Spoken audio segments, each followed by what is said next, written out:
que no querían que estuviéramos aquí, que se niegan a todo diálogo, que se niegan a construir cualquier tipo de plataforma civilizada. Ustedes vieron lo que pasó en el estadio de Miami, cuando el equipo Cuba, que estaba integrado por peloteros de aquí y peloteros incluso de grandes ligas que vivían en territorio estadounidense. Lo que pasó en ese estadio, con la familia de los peloteros que viven allí, las agresiones, los gritos, los carteles. A mí me costó el gran pitcher pinareño, yo soy pinareño, y con orgullo. Yo sé que hay una campaña.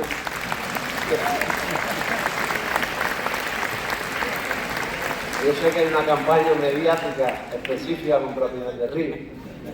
Bueno, tenemos muchos ejemplos para desmentir eso. Y uno de ellos es Pedro Luis Lazo, uno de los más grandes pitchers que ha dado Cuba. Que él estuvo en ese estadio y me contó, porque yo soy diputado por Pinar del Río y lo recorrí. Nos sentamos a hablar con Lazo y él nos contó todo lo que pasó allí, que prácticamente el equipo de Estados Unidos era quizás superior y jugó quizás mejor, pero me decía Lazo, oye, era imposible concentrarse en el partido, era imposible razonar, era imposible. Con los carteles, compraron detrás del home, compraron las butacas esas. Ese grupo anexionista terrible y fascista compró esas butacas y estaban ahí todo el tiempo sacando carteles. Pero bueno, eso no tiene nada que ver con lo que se habló aquí en este documental, ni con lo que ustedes representan, y lo representamos todos nosotros aquí, sin distinción. Eso no tiene nada que ver con la identidad nacional cubana. No tiene nada que ver. El cubano no es de odios. Oye, si después de 30 años de guerra sangrienta contra España, vino una gran oleada migratoria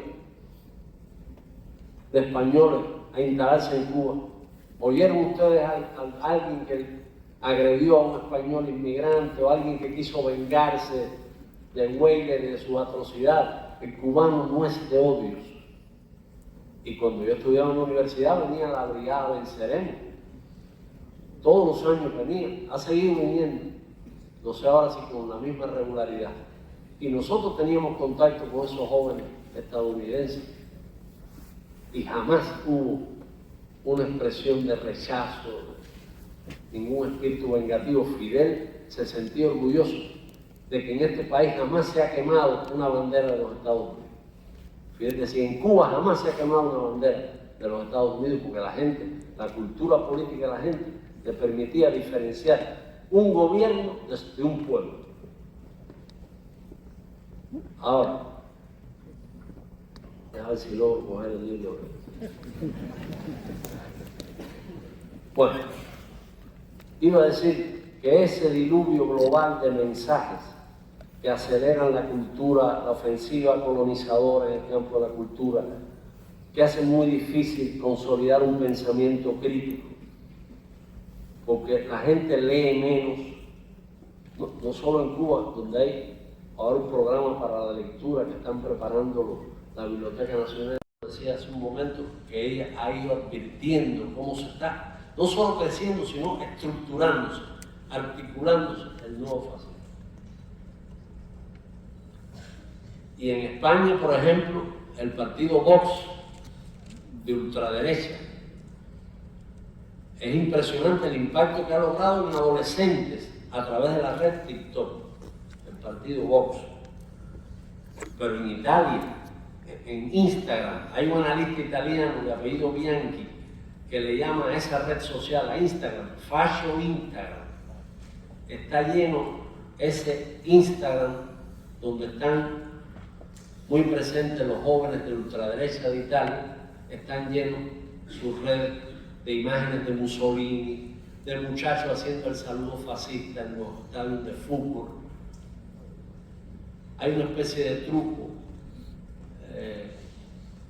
Usan las siglas de un club deportivo, Società Sportiva, algo así, pero se la ponen como SS. se la ponen como el símbolo de las SS, de las memorables y terribles SS de los nazis. Y esto ha sido también en Francia, sin duda, en los Estados Unidos, que decir, en algunos países de América Latina, el nuevo fascismo estuvo presente muy fuerte en la campaña de Bolsonaro contra Lula. Recuerden lo que hicieron después de ser derrotados.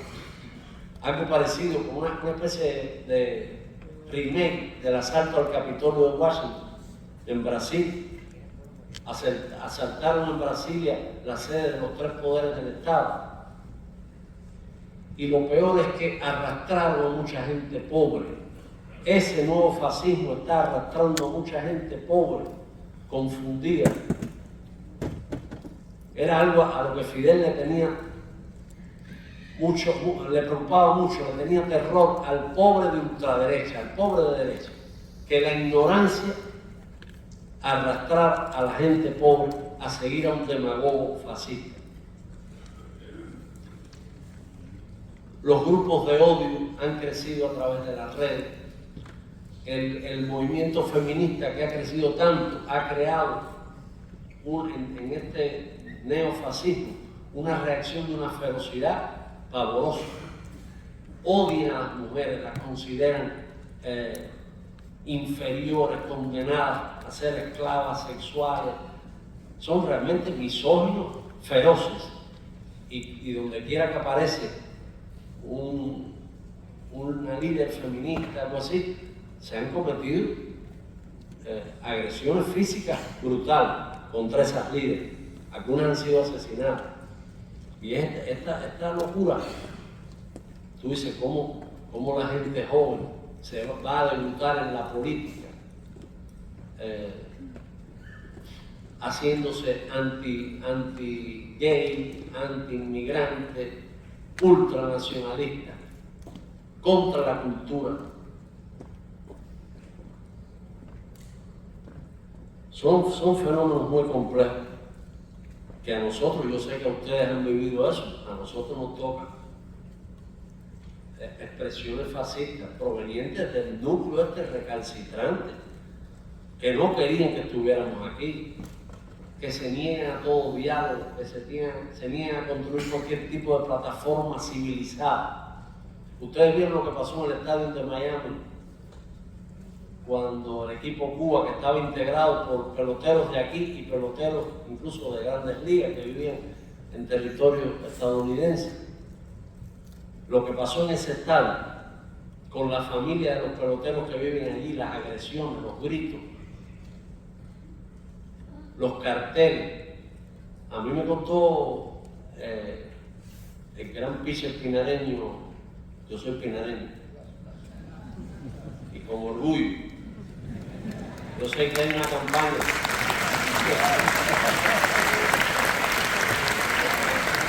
Yo sé que hay una campaña mediática específica contra Pinar del Río. Tenemos muchos ejemplos para desmentir eso. Todos han distorsionado de manera grotesca la historia de Cuba, la historia de la Revolución Cubana. Y han idealizado la Cuba anterior a 1959. Eso lo hacen permanentemente.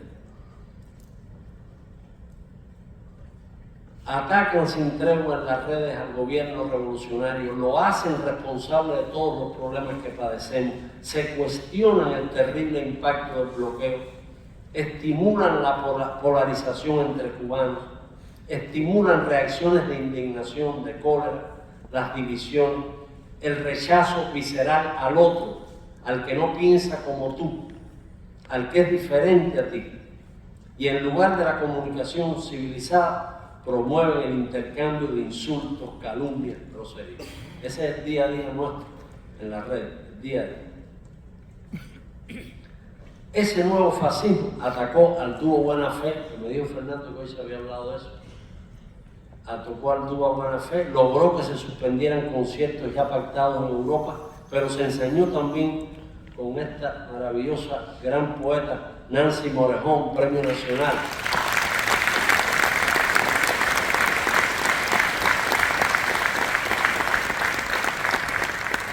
ese nuevo fascismo obtuvo el respaldo del Pen Club de Francia. La Casa de las Américas hizo una declaración muy fuerte sobre ese asunto. Obtuvo el respaldo del Pen Club para exigirle a los organizadores del Festival de la Poesía de París que tratara de humillar a Nancy. Algo absolutamente fracasado ese intento.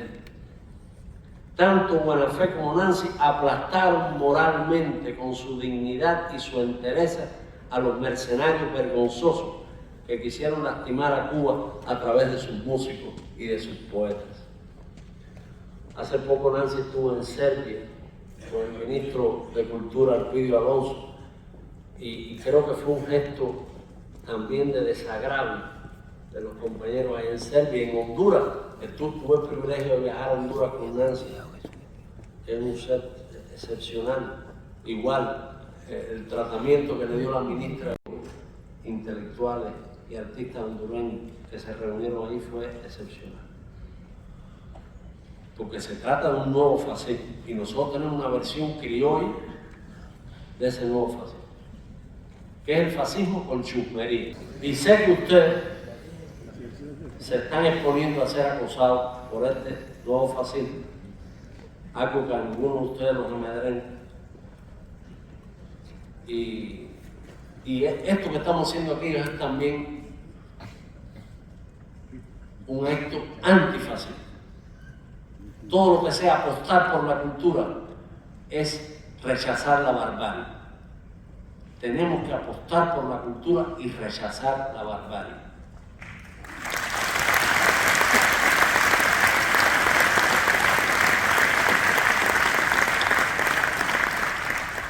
Estas agresiones que sufrió Nancy, la de Buenafé, otros muchos compañeros muy queridos, tienen antecedentes muy dolorosos. Voy a mencionar dos.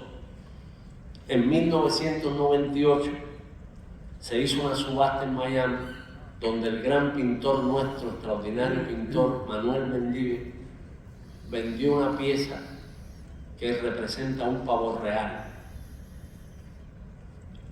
Y un fanático, miembro de la Brigada 2506, compró esa pieza. Alguien le dio dinero para que comprara la pieza y para que la quemara públicamente frente al Museo de Arte de Miami. Y recuerden aquel concierto por la paz el movimiento Paz sin Frontera hizo un concierto en la Plaza de la Revolución en el 2009 y vimos en la televisión bulldozer en Miami aplastando en las calles de Miami, aplastando de Miguel Bosé, que eran artistas que estaban muy vinculados a la industria de la música en Miami. Y voy a cerrar ya esta intervención con algunos comentarios sobre el tema cultura-libertad, que tiene que ver con todo esto que hemos estado hablando. En el ideario de Martí ocupa un lugar central aquella idea de ser culto es el único modo de ser libre. Está también en el pensamiento de Fidel. Fidel decía, sin cultura no hay libertad posible.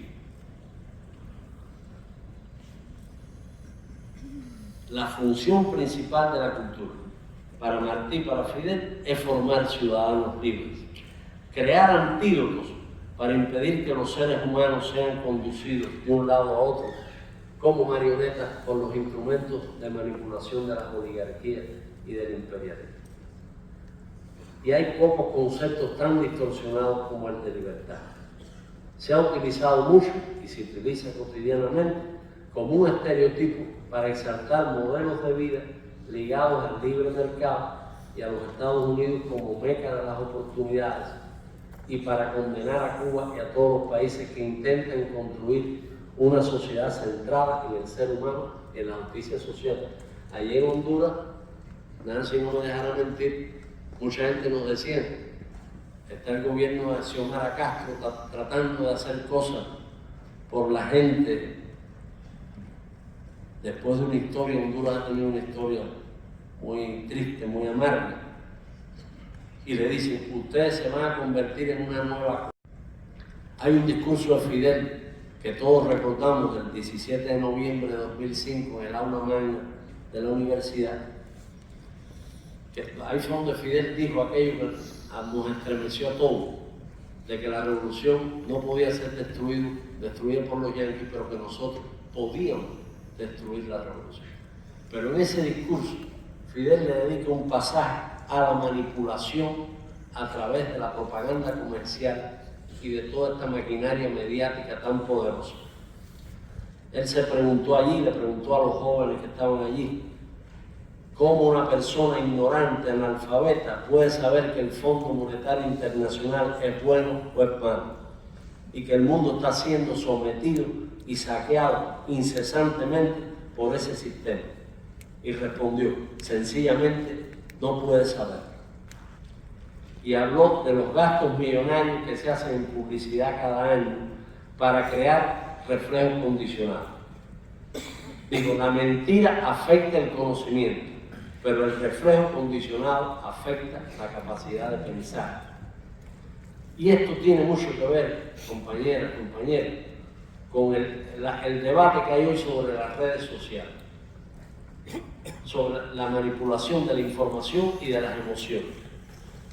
La gente reacciona, aparece la palabra comunista en las redes sociales, la gente reacciona como si fuera Satanás. No analiza, no hay análisis. En las campañas electorales usan los datos de los usuarios, como saben ustedes. Se ha legalizado una forma de espionaje por estas corporaciones dueñas de la red. Y Fidel expuso allí cómo la suma diabólica de la ignorancia y la manipulación engendra